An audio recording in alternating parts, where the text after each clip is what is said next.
Good afternoon, everyone, and welcome to our FY26 Beginning Farmer and Rancher Development Program Grant Writing Webinar. In this webinar, we'll provide details about the NIFA application process, and we'll share some tips on how to write a strong application for BFRDP.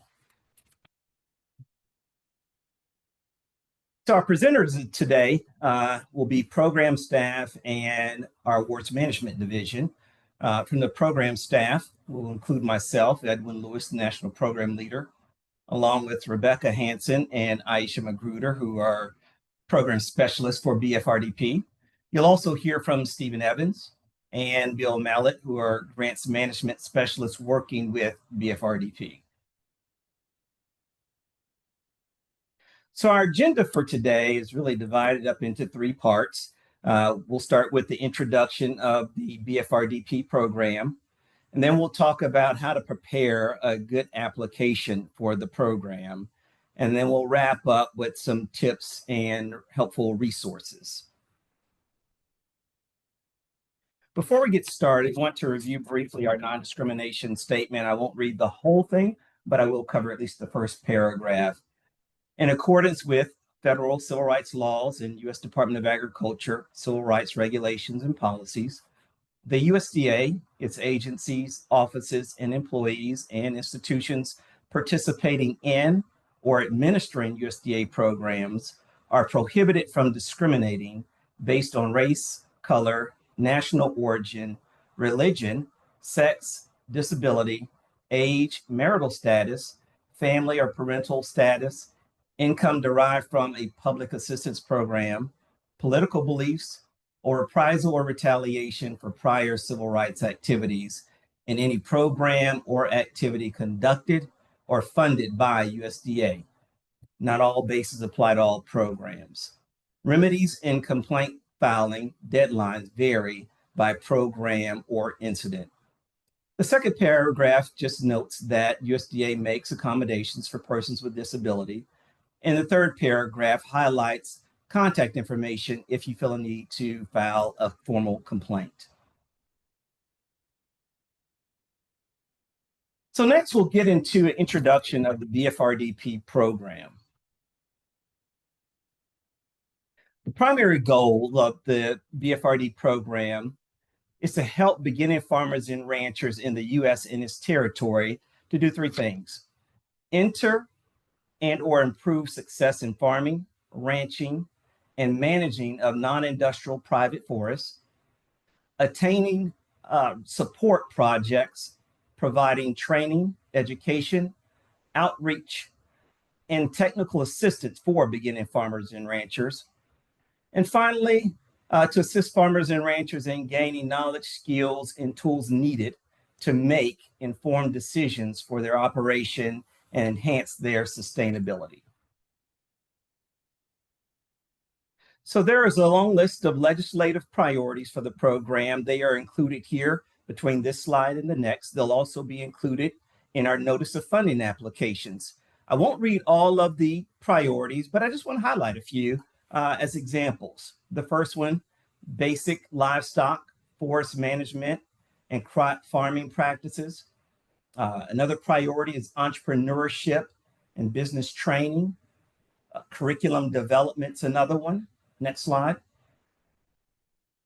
Also, resources and referrals or farm financial benchmarking are other priorities. You want to keep this in mind because as you're preparing your application, you want to make sure that you're addressing at least one of these priorities.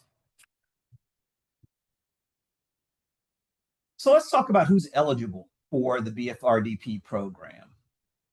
Applications may only be submitted by a collective state, tribal, local, or regionally based network or partnership. I'll repeat that, a network or a partnership, not an individual or an individual entity, of qualified public and or private entities, including state cooperative extension service, federal, state, municipal, or tribal agencies, community-based organizations, non-governmental organizations, junior colleges or four-year colleges or foundations associated with those colleges, and private for-profit organizations. Now, who's excluded from participating or applying for the BFRDP program? Application submission of project efforts that is a duplicate of a current BFR project will not be accepted. So if you're in New York and you are duplicating an effort that's already taken place in New York, or even duplicating a current BFR project in that same area or region, we will not accept it. So you need to do your homework on that. Applications submitted by individuals or by organizations that do not involve other entities in a network or partnership will not be accepted. So again, just reiterating, this is not for individuals or individual organizations. You must come as a partnership or network of institutions or individuals in order to apply for the program. And then finally, to meet regional balance, and again, that is a legislative requirement, multiple awards will not be made to the same organization, institution, or project director in the same calendar year. Finally, and not included on this slide, organizations and institutions that have received a regular standard or education team grant in FY24 from this program are not eligible to apply in FY26. To avoid chances of project directors providing oversight to two projects at the same time, we are again disallowing FY24 project directors from applying. You're only allowed to manage one project at a time. So if you have a project that is expiring this year, then you can apply for the program.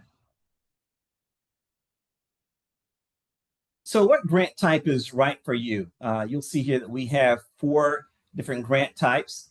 The first 3 are 3 years with at no more than $250,000 for each year. So that's a total of up to $750,000 total for the application. And that's for a standard grant, an education grant, or a curriculum or training clearance house grant. The last one is our smaller grant, and that's called a simplified standard grant, and that one is for less than $50,000. So let's talk a little bit about our standard grant. So our standard grant supports new and established local or regional trainings, education and outreach and technical assistance initiatives for beginning farmers and ranchers. So these grants are intended to identify the audience of the beginning farmers and ranchers that you plan to serve and describe their characteristics.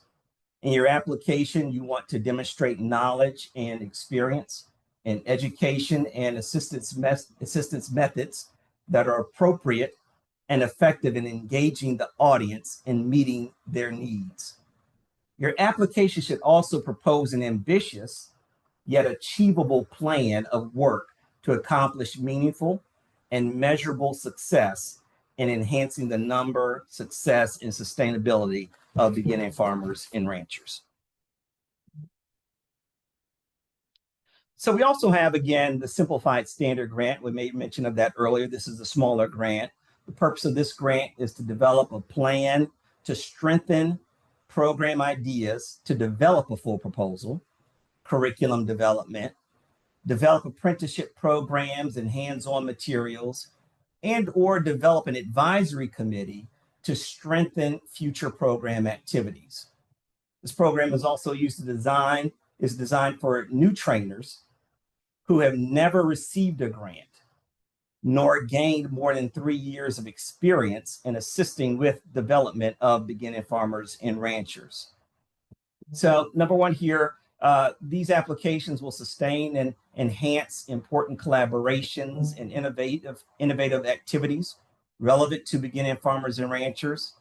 The projects will also initiate and develop beginning farmers and rancher project ideas to lead to future program success or success in obtaining other grants for beginning farmers and ranchers education. Before we go on to the next slide, just want to make this important point. If you have received a simplified grant in the past, you're not eligible to apply for a simplified grant moving forward. So again, this is really a startup grant for those who are new to working with beginning farmers and ranchers. Next slide. So education team is our other type of grant type. Our education team grants enhance beginning farmers and ranchers efforts based on a particular topic, region, or audience, and they complement previously funded education team grants. The grants support curriculum development and educational program workshops for beginning farmers and ranchers across geographical areas in the United States, or provide training and technical assistance for trainers and service providers that work with beginning farmers and ranchers. And so these projects identify, collect, and assess existing curriculum programs. They identify gaps and develop and deliver curricula and train the trainer programs to fill those gaps. And then finally, there's collaboration with BFRDP Curriculum and Training Clearinghouse. So the Curriculum and Training Clearinghouse grant, this grant, there is only one active clearinghouse grant at a time. So currently we just have one active clearinghouse, and we'll be recompeting that one. So this grant serves as an online platform and library for educational curriculum, training materials, and technical assistance. This grant collaborates and it facilitates coordination with beginning farmer and rancher development grantees and other collaborators. The BFRDP duties include maintaining and enhancing online accessible library for our BFR education, training, mentoring, and outreach materials, facilitate sharing, collaboration, and use of curriculum and information, and assist in enhancing outcome-based reporting and summarizing impacts of your projects. So next, we'll turn it over to Aisha Magruder, who will talk about preparing your BFRDP application.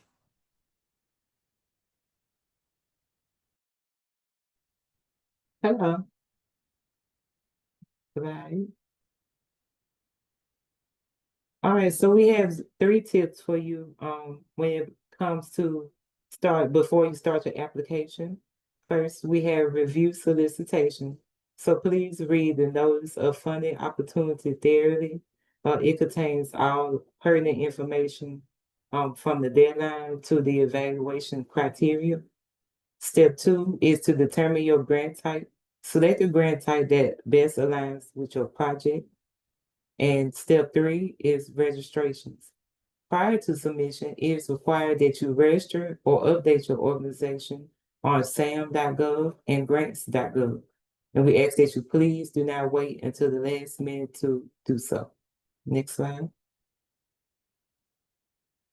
There are 2 steps within registration in sam.gov. You'll set up your sam.gov account and you'll create entity registration, which is a UEI number, unique entity identifier, which is a 12-digit number required to do business with the federal government. Annual updates are needed, and you can complete registration at this link highlighted below. The next step is to register with grants.gov. You'll click on the applicants tab at the top, and then you'll click on applicant registration. And detailed instructions are available on grants.gov at this link highlighted below. Some points to remember for registration.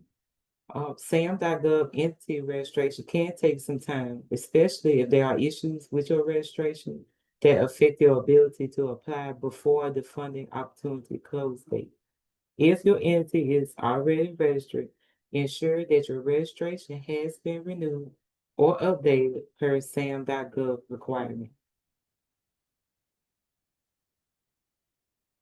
And I will turn to you, Rebecca. Thank you, Aisha. All right, so next we're going to talk about preparing your BFRDP application and how this contributes to building a strong application. So some application fundamentals, firstly. You may be having some questions on what is the BFRD program, what's included in the award, when are the applications due, who is eligible, how to prepare and submit for this funding application opportunity, what are the key components of an application, how will the award be issued and managed, who can I talk to about this solicitation, or what are all these definitions that you're probably reading through. So you'll find all the answers to these questions and more within the Notice of Funding Opportunity, or NOFO. We strongly encourage you to become a student of the Notice of Funding Opportunity. There's going to be the main goals of the program included in the NOFO, so understanding the instructions outlined and how to assemble the proposal is essential. Again, we're going to emphasize and re-emphasize again to read the NOFO thoroughly before you begin your application and also as you work through putting it together. And then we also encourage you to take a look at the NIFA grant application guide, as this will have some additional details. There are 8 main parts of a competitive NOFO. This includes the executive summary, the funding opportunity description, award information, eligibility information, application and submission requirements, application review requirements, and then the award administration and other information. Other key elements of the BFRDP application include required and necessary items. So some of the required items that are needed before your application can even go through administrative screening are the summary or abstract, your project narrative, the budget, and the budget justification. And then some other necessary items that we look for throughout the review process are your key personnel bio sketches, conflict of interest lists for all your key personnel, current and pending support forms for all key personnel, a data management plan, and your bibliography. Within your project summary, there's a few essential requirements. This includes that your project summary should be no more than 250 words. And we really encourage you to think about how to capture the reviewer's attention. The project summary is going to be the first thing that reviewers look at when they see their application to give them kind of a snapshot of what your project is all about.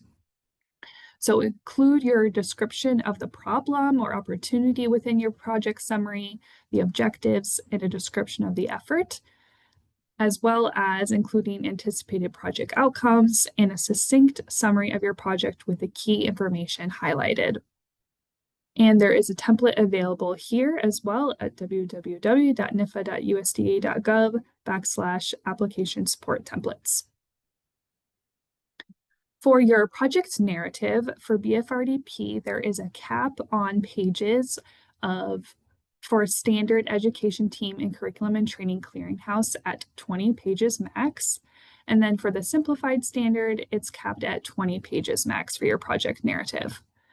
Some key questions that you want to consider when you are putting together your project narrative is, how does your project align with the USDA BFRD program priorities that Edwin touched on earlier?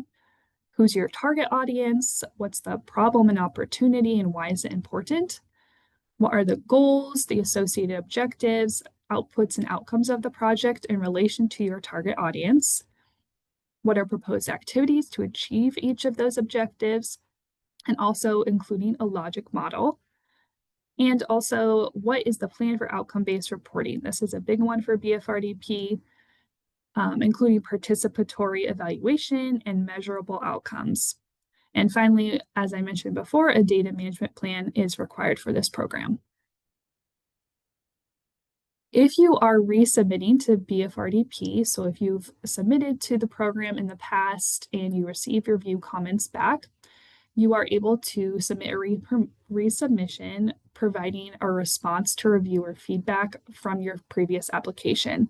So take a look at your reviewer comments from that previous application and go ahead and respond to them in a one-page response.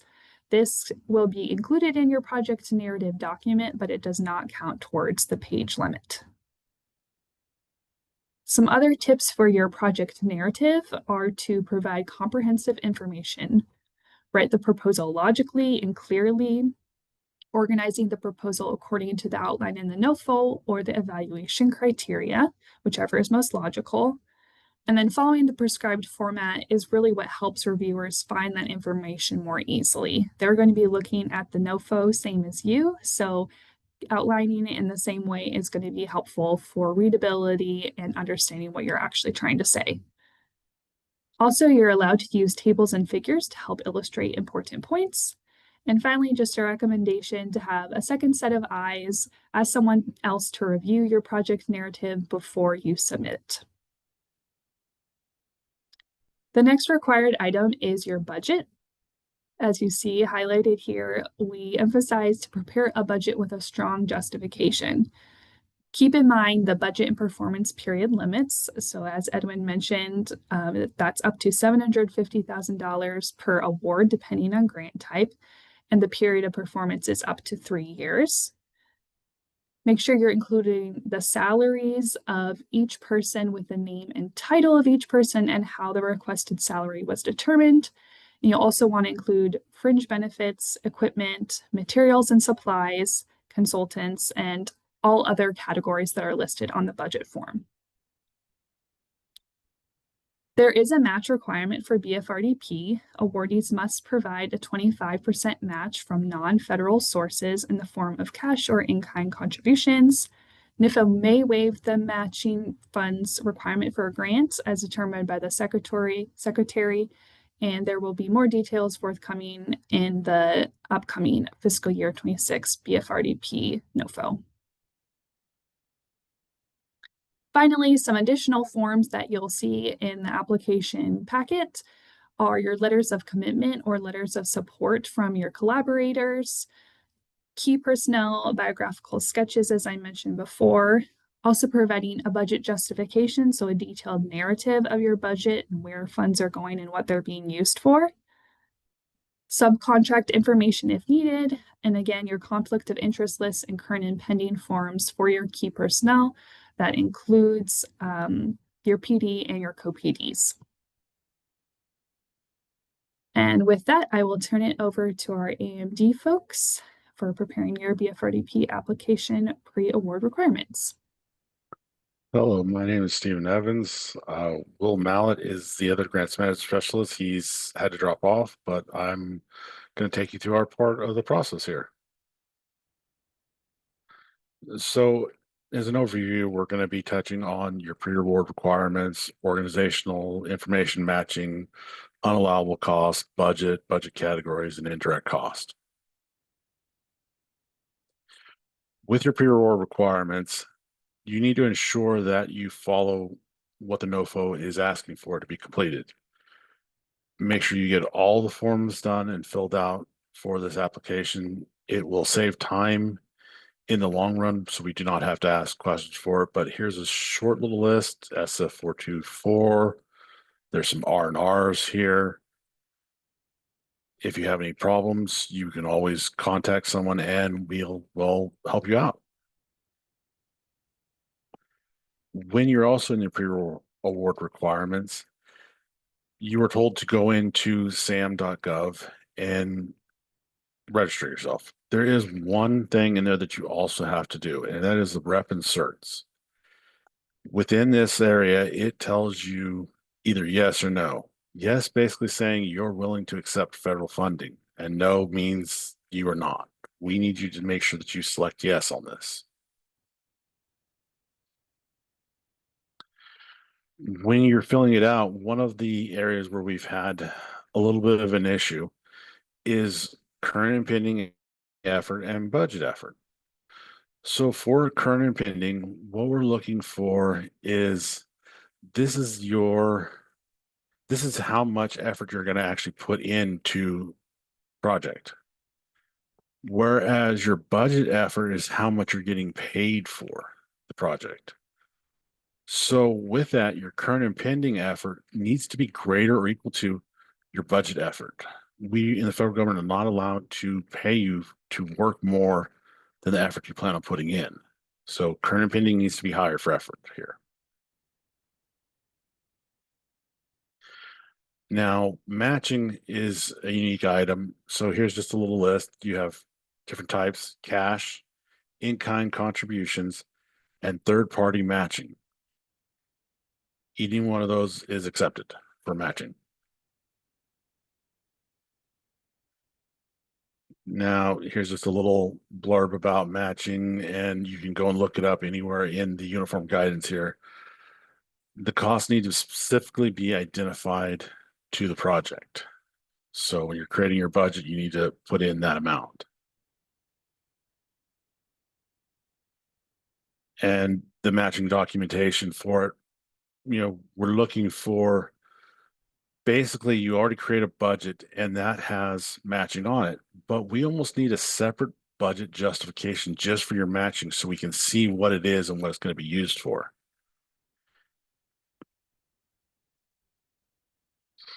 Now, unallowable costs is there's a lot of them.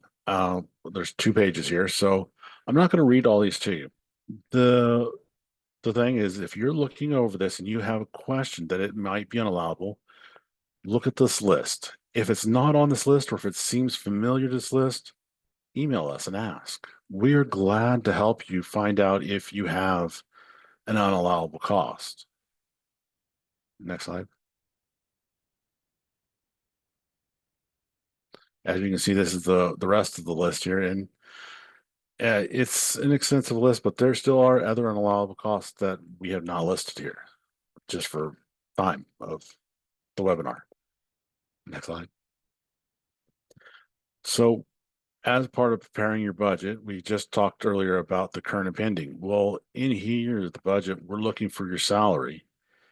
And this is what we were talking about as effort. There's a small section in there that wants the base salary and your effort that you'll be committing into this project that you're getting paid. So make sure you fill out those little sections of the budget. They're very important for us.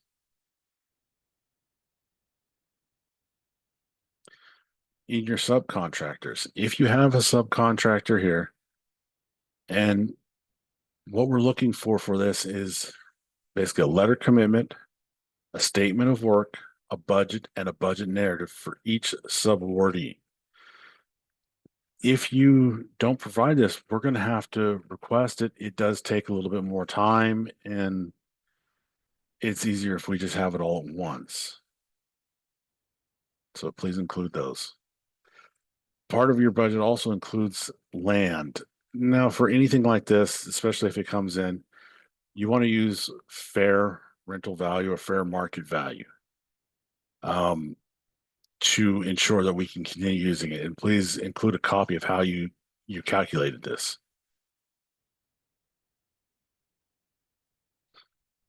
Participant support costs. So for any of your participants who come there, you have the ability to, include a stipend, tuition and fees for, conferences, travel. The big issue right here is to make sure that you're not influencing behavior, because that is not allowed. So that's called an incentive. We really want to make sure that when you put this in, that you're not trying to get them to the yes answer when they would have their own answer if they weren't being influenced. So really watch out for incentives and influencing behavior. Indirect costs. So indirect costs, they're not a part of an application normally. They're utilities, janitorial services, payroll and accounting, something that is not defined as a part of the project. They're your overhead. When we go about this program has a legislative cap of 10%. So if you were to want indirect cost, we have to choose the lowest of the two. Either you get the lower of the 10% indirect cost legislatively, or you can have your own NICRA, which is approved negotiated indirect cost rate agreement, or a 15% de minimis. We will do a calculation for whichever is the lowest, and that's the one that you get to be using for your award.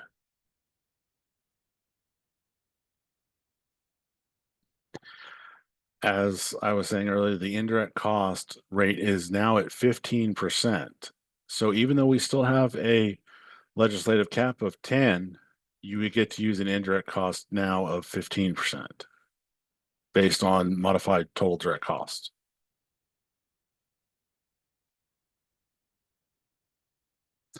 And if you have any questions about this for the BFRD in the subject line, just put FY26 BFRDP award question and submit it to awards@usda.gov. They will route that to myself or William, and we'll answer it for you. Or we'll pass you on to someone from the program side who will be able to answer you.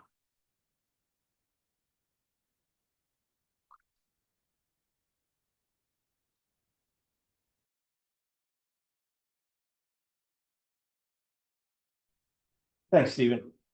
So now we'll talk about program evaluation, or the evaluation criteria in the RFA, or the NOFO is what we're calling them now. Next slide. So it is important that you read, understand, and write to the evaluation criteria in your application. Understanding that as we recruit our panel and they are in the panel process and reviewing your applications, that they are going to be basing their scoring and reviews on the evaluation criteria. So it's very important that before you start writing and shaping your program, that you understand the evaluation criteria that's going to be in the NOFO. So here in our standard in education team grant area, these are the main criteria that you'll be rated on. So first is partnership and collaboration. In other words, you want strong partnerships with appropriate expertise. So you want to have the right experts to accomplish the objectives and goals of your project. Second, consultation with beginning farmers and ranchers. So it's important to us that as you shape your program, that it is based on the needs of your target audience.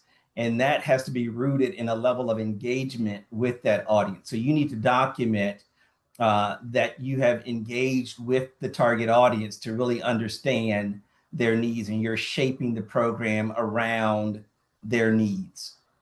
Number three is relevancy of the project. So you want to have a strong project justification. What is the need that we are addressing through our project? Number four is the technical merit of our objectives, technical merit of the approach that we're taking. So the technical merit of what we're planning to do.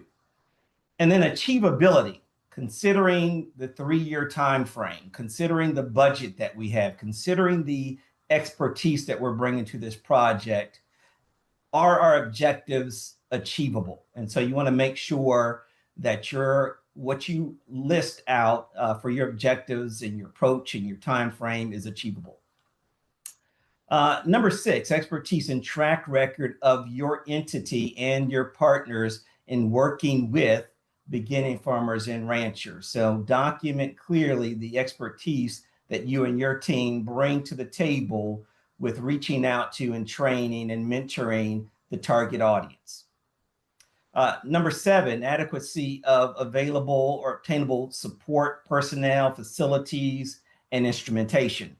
Number eight, adequacy of plans for participatory evaluation process, outcome-based reporting, and your communication and your findings. So make sure that you bring your evaluation specialist to the table to make sure that you are very clear in how you plan on evaluating your project. Next slide.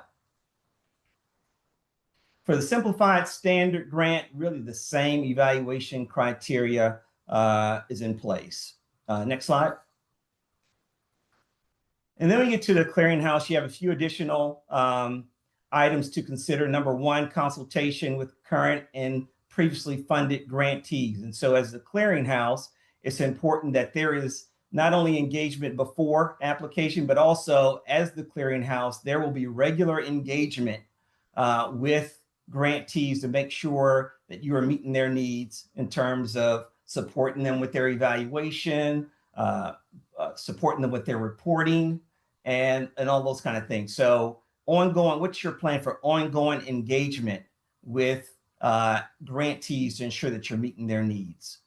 And then number 6, adequacy of plans for assisting BFRDP grantees with, again, their evaluation process, same thing I just mentioned.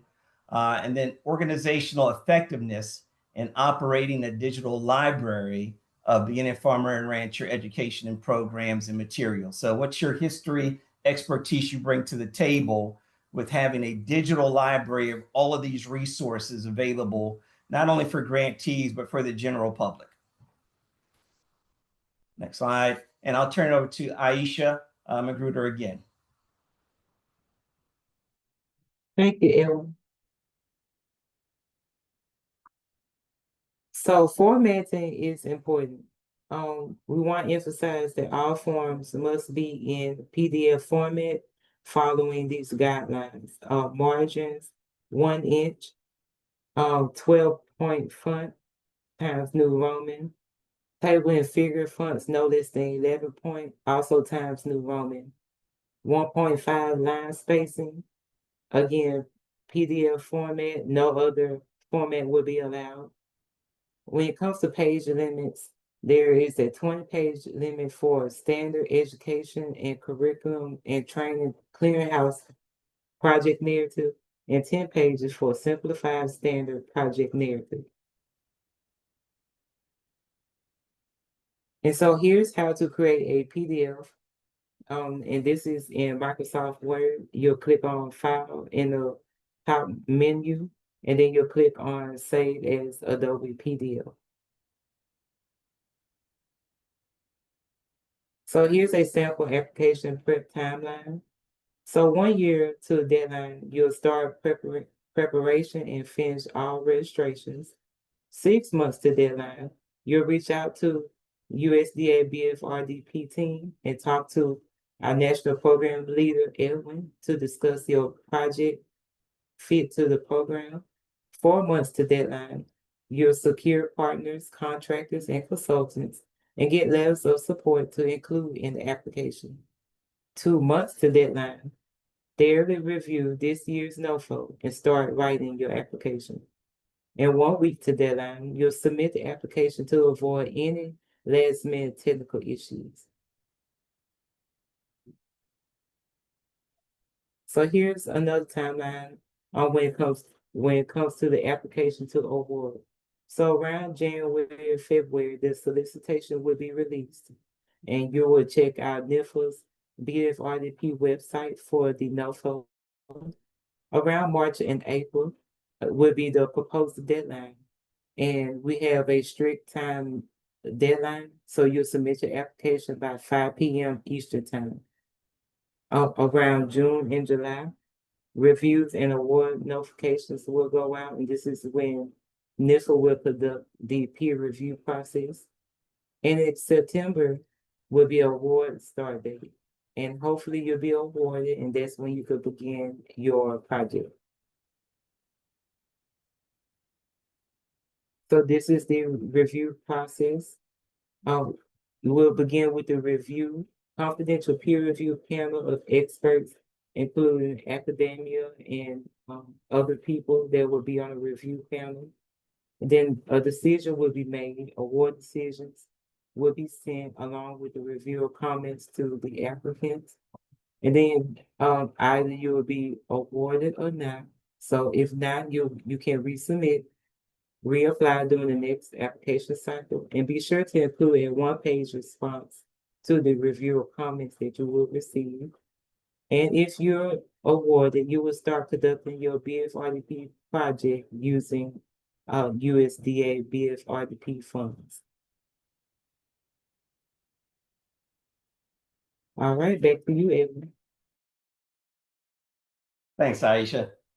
So let's go through a few additional tips here and reminders.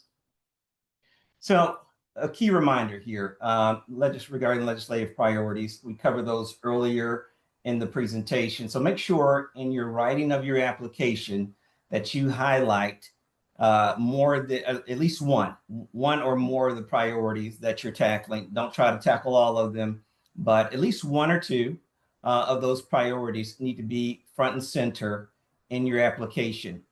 Here's just an example of some of the topics that have been successful in the past. Projects on land access, business and financial plans, farm production and marketing. So make sure that you are honing in and highlighting that you are addressing one of the legislative priorities that are laid out in the NOFO. In terms of evaluation, a third-party evaluator is required for the Standard in Education grant. So you want to highlight in your application who's that evaluator that you're going to be using and document their expertise in evaluating programs like this. Next, do not include applications that seek to conduct research. BFRDP is not a research program. It is a technical assistance training program. So we will not, if you have a research project that you're submitting, we will not even bring it to panel for review. Last thing on here, we recommend submitting your application to grants.gov at least a day before the deadline. So when you get see the NOFO, it'll have a specific date and the deadline will be at 5 p.m. Eastern Standard Time on that deadline date. And you might be tempted to submit your application 10, 15 minutes before. Invariably, there are a number of folks in every grant cycle whose application comes in at 5:01, 5:02, 5:03, and they are immediately declined for late submission. And so plan to submit your application at least a day before the deadline. There could be all kinds of challenges that you face, technical challenges, or you find errors in the application and want to get that squared away before you submit. So plan to submit at least a day before the deadline.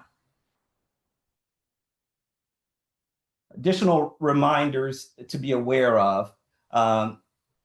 In terms of funding, up front in your application, there'll be an SF-424 that has basic information about your entity and the project, and it will include the amount of funds that you are requesting. And interestingly enough, at the very end of your project, you will have, almost at the end, you'll have your budget forms. It's at the end of your application. And so sometimes if you start that application early and you get the SF-424, but by the time you work through it and your budget numbers in the budget form may look different, you want to make sure that you go back and update your SF-424 and make sure that those numbers match before you submit that application. So the SF-424 funds requested should match the amount requested in your budget forms toward the end of your application. A couple other things to avoid. Submitting recycled applications. So if you submitted last year, you didn't get funded, or the year before last, and you say, I'm just going to submit it again without reviewing the NOFO carefully, you may miss some things, some key requirements. So make sure that you are always, one, very familiar with the NOFO and you're writing to the current NOFO, and you've engaged with the target audience during that grant cycle so that you have a current project to address current needs in your application. The next point is using old letters of support. This often happens again if you weren't funded in a previous year and you decide to resubmit, and those letters might be out of date and might not even be relevant to maybe any objectives that you've tweaked. So make sure that your letters of support are current and relevant to the application you're submitting. And then also using old literature citations. So you might have been doing this type of work for a long time. But as you justify the need for your project, make sure that you use more recent documentation literature to support that this is a current need. So some common mistakes to be aware of. One is not involving your partners with the right experience upfront in the planning process. So as you identify your key partners, make sure that they're involved from the beginning. Make sure that they have the right experience, expertise to address the objectives of your project. We've hit this one a couple of times, not consulting with your target audience in designing your project and in implementing your project. And then not addressing the audience needs, which is tied to the bullet before that. And then not addressing sustainability in your project. And so you have a 3-year project at $750,000. What is your plan for continuing that effort after your project wraps up? That's your sustainability section. So we'll be looking at what are your plans to keep this going beyond the 3 years, or does your project just end after 3 years? And then not addressing potential pitfalls. So understand that there might be some pitfalls and that you're aware of them and how you're going to work around any potential pitfalls. Last thing we'll mention here is kind of mistake, not evaluating project outcomes in measurable terms. And if you have any questions about, well, what do you mean by measurable terms? What are you looking for in terms of outcomes and impacts and how we document that? On our program page, the Beginning Farmer and Rancher program page, is a link to our BFRDP outcome-based reporting guide. So it's a great resource for you.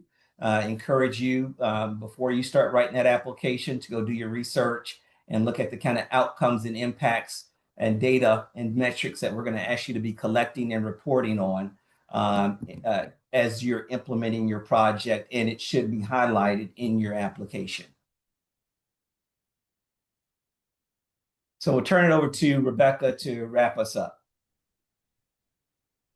Alrighty, so lastly, we have some application prep resources. We have some links on here to the NIFA grant application guide, our USDA BFRDP website, and the BFRDP funding opportunity page. These slides will also be available after this is posted, so you'll be able to click directly on these links.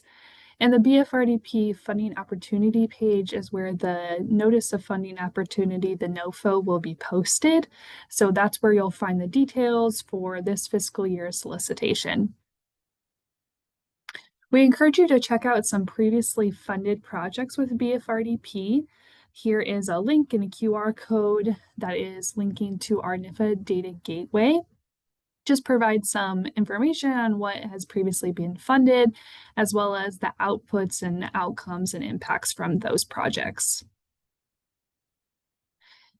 Also, some additional resources are us, the program team. So you're attending information sessions or listening to webinars such as this one is going to be really helpful. Feel free to reach out to for some one-on-one meetings. You can contact Edwin, our national program leader for Program Fit. And we also have our BFRDP clearinghouse, which is currently located at www.farmanswers.org. NIFA also offers several technical assistance resources and events for prospective applicants to understand the NIFA funding opportunities. So there's supporting material from these events and resources, which provides guidance on grant development and management, and it's available at this QR code. And finally, we have our NIFA update link, so you can go ahead and sign up for that to get updates on what's going on at NIFA. And I'll just put up here as well our contact information. You already received the awards at USDA.gov from Stephen in our awards management division. We also have our program email here, which is bfrdp@usda.gov. Feel free to reach out there with any questions. And again, take a look at our website for some FAQs, application resources, and where our NOFO will be posted. And with that, we will end. Thank you very much and good luck with your applications.